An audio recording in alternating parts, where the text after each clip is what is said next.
Greetings and welcome to our daily walk through the scripture for March the 14th. Your readings for today find you in Numbers 12 and 13, finishing up Luke chapter 1, and also in Psalm 58 and Proverbs chapter 11.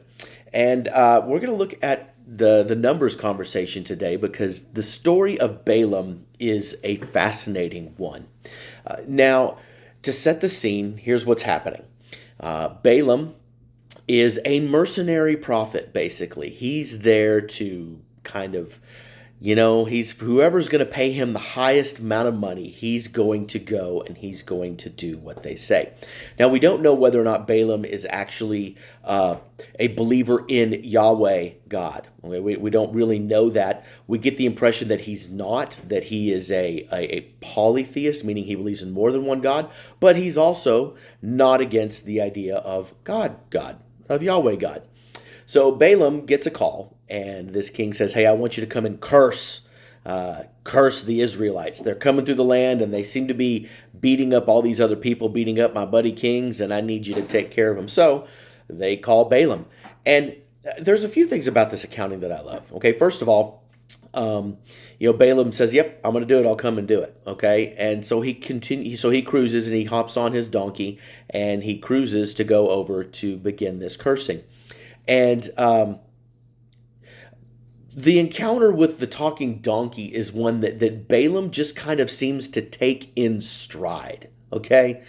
If a donkey talked to me, I would probably, wonder a few things about myself. Am I crazy? Am I about to die? Am I hallucinating? What did I eat for dinner? All sorts of different things.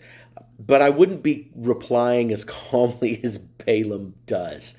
But apparently he does. And this donkey obviously sees things that Balaam doesn't. But when Balaam's eyes are finally opened, he realizes that God, the real God, is giving him a message.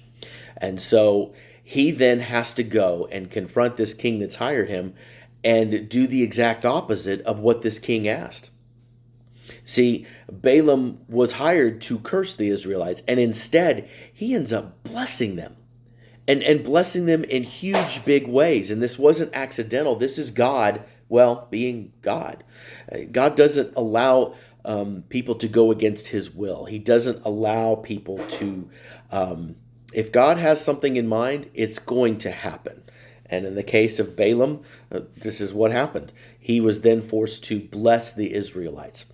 Now, before you think that Balaam has a change of heart, just know that in a few verses, we're going to read about the fate of Balaam. And it's not a good fate.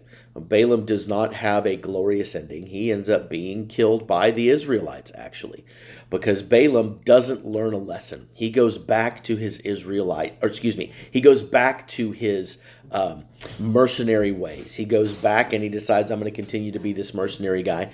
So there's obviously no life change there. And that is really a good lesson for us. When God has us do something for him, do we allow it to change our lives, or do we just go back to our daily lives? For those of us that have crossed the line of faith, when that moment came and you recognized that this was a life-changing situation, what did you do afterwards? Did you go back to your old ways and just know that, hey, I'm assured of salvation, or did you actually change into a life of obedience? See, that's the testimony of a true follower of Christ, of someone who has actually asked Jesus to be leader and forgiver of their life, is if they see the evidence in their lives. Some will debate and say, well, we don't really know the hearts of people and we don't really know whether or not that they're saved until they stand before God. You're right. That is true. But we can certainly see evidence of whether that life change was genuine and authentic based on how they choose to live their life afterwards.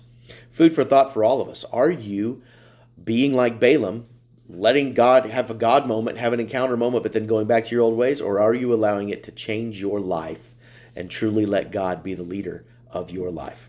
Okay, that's it for today. Have a blessed one. We'll talk next time.